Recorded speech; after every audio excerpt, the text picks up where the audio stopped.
Assalamualaikum warahmatullahi wabarakatuh. Kami dari kelompok 3 akan menjelaskan mengenai tentang pendidikan ekonomi formal, baik untuk lebih mengefisienkan waktu. Langsung saja kita masuk ke materi yang pertama. Pertumbuhan ekonomi di Indonesia dipengaruhi juga oleh pendidikan. Oleh karena itu, pentingnya arti pendidikan bagi pertumbuhan ekonomi di Indonesia dengan meningkatkan produktivitas belajar agar penerus bangsa yang masih belajar bisa lebih memahami ilmu ekonomi dan dapat meningkatkan perekonomian di Indonesia yang sedang terpuruk. Dengan kebutuhan ekonomi yang semakin hari semakin meningkat, faktor pendidikanlah yang akan membantu pertumbuhan ekonomi itu. Karena dengan pendidikan itulah akan menghasilkan kualitas sumber daya manusia yang lebih profesional baik untuk sektor industri maupun sektor pertanian.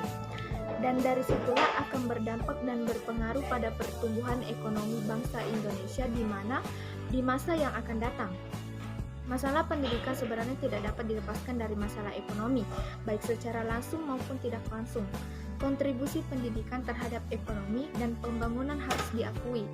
Dengan demikian, tidak selamanya pendidikan dianggap sebagai konsumsi atau pembiayaan. Sudah saatnya pendidikan harus dipandang sebagai investasi yang secara jangka panjang kontribusinya dapat dirasakan. Yang pertama, pembelajaran ekonomi berbasis ekonomi kreatif.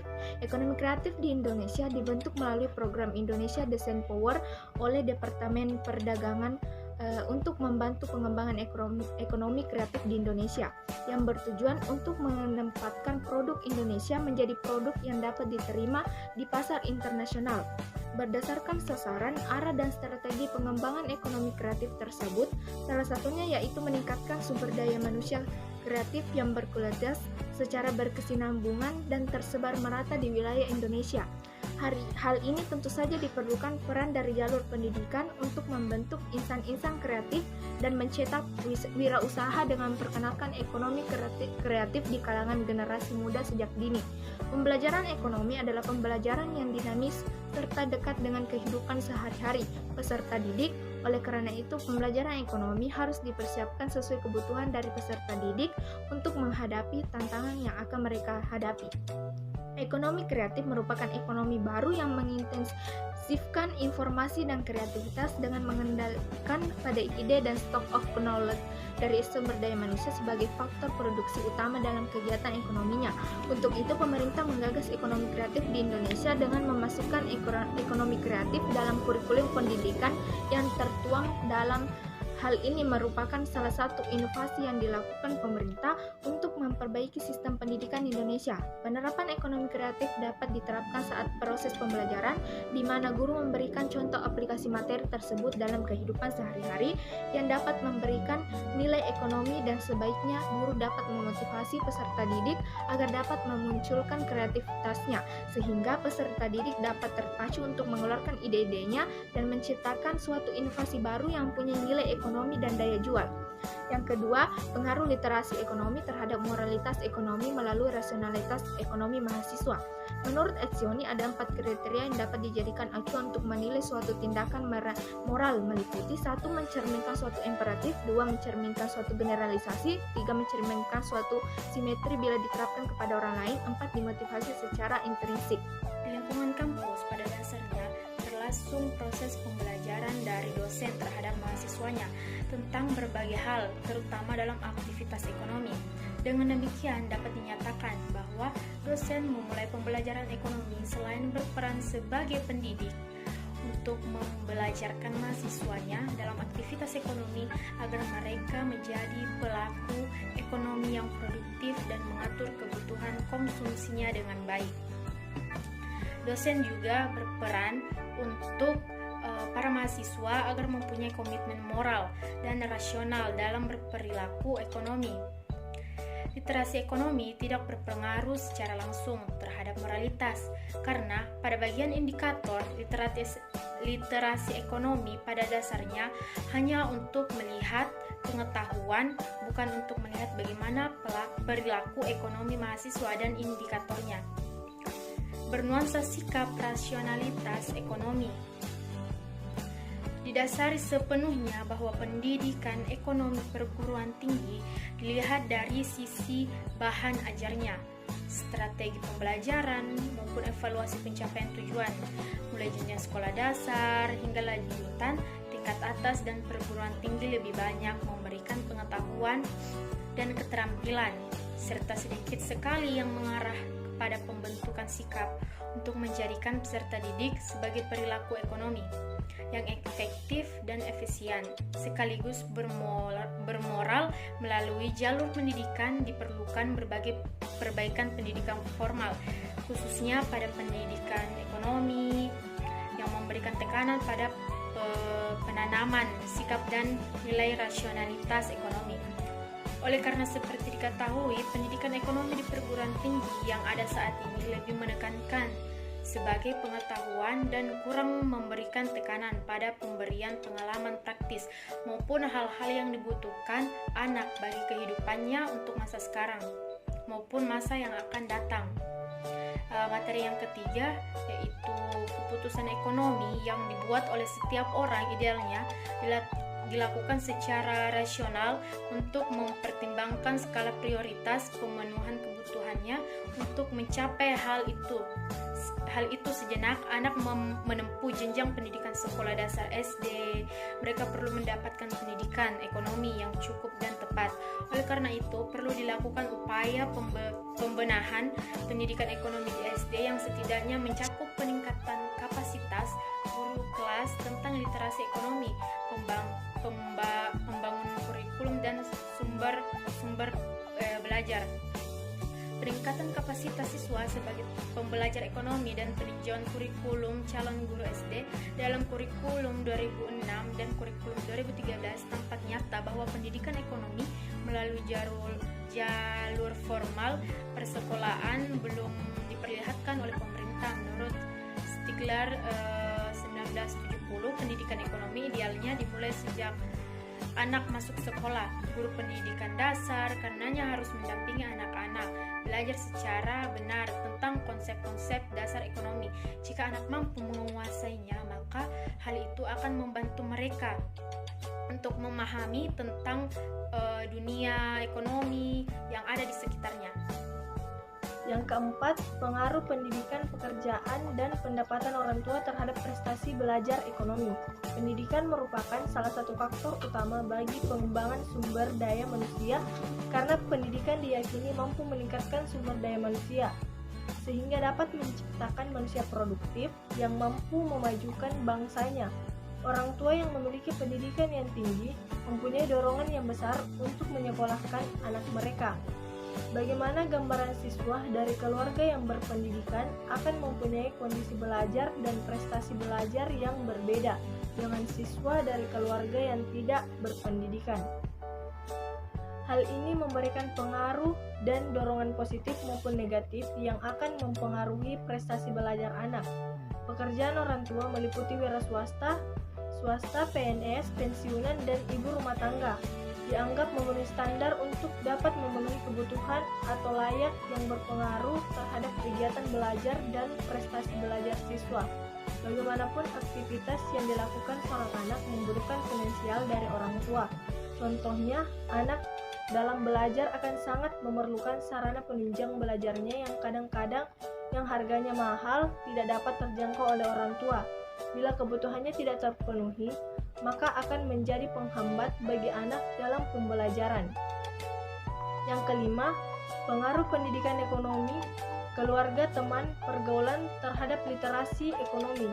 Literasi ekonomi menurut National Council on Economic Education adalah suatu kondisi yang menggambarkan seseorang dapat memahami permasalahan dasar ekonomi secara baik sehingga dapat melakukan kegiatan ekonomi dengan benar dalam hubungannya dengan niat atau intensi manusia untuk berwirausaha.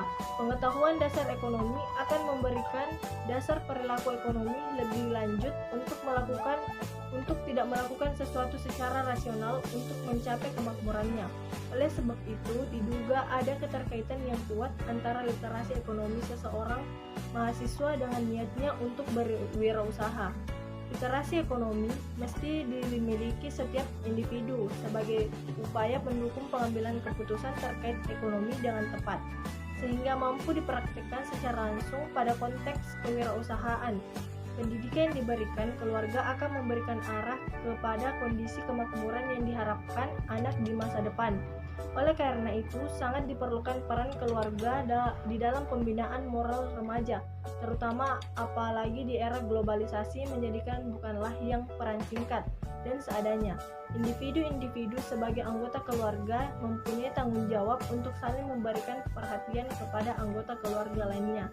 Yang keenam, potensi wirausaha pada program pelatihan kewirausahaan mahasiswa berkaitan dengan pentingnya masalah kewirausahaan bagi perbaikan perekonomian negara. Pemerintah telah mengeluarkan Instruksi Presiden RI Nomor 4 Tahun 1995 tentang Gerakan Nasional Bermasyarakat dan Membudayakan Kewirausahaan. Kemudian Impres ini ditindaklanjuti oleh Depdiknas dengan diluncurkannya program pengembangan kewirausahaan ini dalam bentuk paket-paket pendidikan dan kegiatan bagi mahasiswa.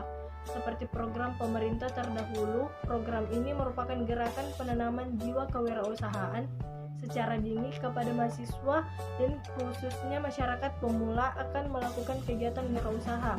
Program pelatihan wirausaha merupakan salah satu program dalam sistem pembelajaran dan pendidikan yang ada di perguruan tinggi. Dengan demikian, program pelatihan wirausaha harus terintegrasi dan disintegrasikan dengan program-program kewirausahaan yang telah ada, seperti kuliah kewirausahaan, program kreativitas mahasiswa kewirausahaan, program magang belajar bekerja terpadu, kuliah kerja usaha, dan program kewirausahaan lainnya. Yang ketujuh adalah implementasi pendidikan ekonomi berbasis kearifan lokal untuk mewujudkan lulusan berkarakter.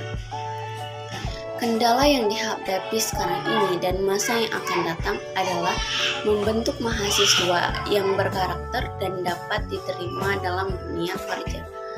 Kearifan lokal dibangun dari nilai-nilai sosial yang dijunjung tinggi dalam struktur sosial masyarakat dan memiliki fungsi sebagai pedoman, pengontrol, dan rambu-rambu untuk perilaku dalam berbagai dimensi dalam kehidupan. Oleh karena itu, dosen harus mampu merancang program pembelajaran dengan memperhatikan efektif sebagai salah satu karakteristik manusia. Pendidikan berbasis kearifan lokal adalah pendidikan yang memanfaatkan keunggulan lokal dan global dalam aspek ekonomi, sosial budaya, sumber daya manusia, bahasa, teknologi informasi dan komunikasi, ekologi, dan lain-lain ke dalam kurikulum sekolah yang akhirnya bermanfaat bagi pengembangan kompetensi peserta didik yang dapat dimanfaatkan untuk persaingan global. Sumber kearifan lokal dapat berasal dari manusia, pembelajaran ekonomi di tingkat dasar, menengah, dan pendidikan tinggi. Pada jalur pendidikan formal sejauh ini masih dominan menggunakan teori neoklasik yang berkiblat pada neo-liberalisme. Secara otomatis hal ini membentuk generasi-generasi muda Indonesia berperilaku tidak bermoral karena hanya berorientasi bagaimana mendapatkan keuntungan yang sebesar-besarnya tanpa memperhatikan lingkungan sekitar. Kita sebagai penerus bangsa diharapkan mampu memperkaya pembelajaran ekonomi dengan nilai-nilai etika normal ekonomi yang bersifat universal yang diwariskan oleh leluhur atau local wisdom. Yang kedelapan adalah pengaruh pendidikan kewirausahaan terhadap minat mahasiswa untuk berwirausaha.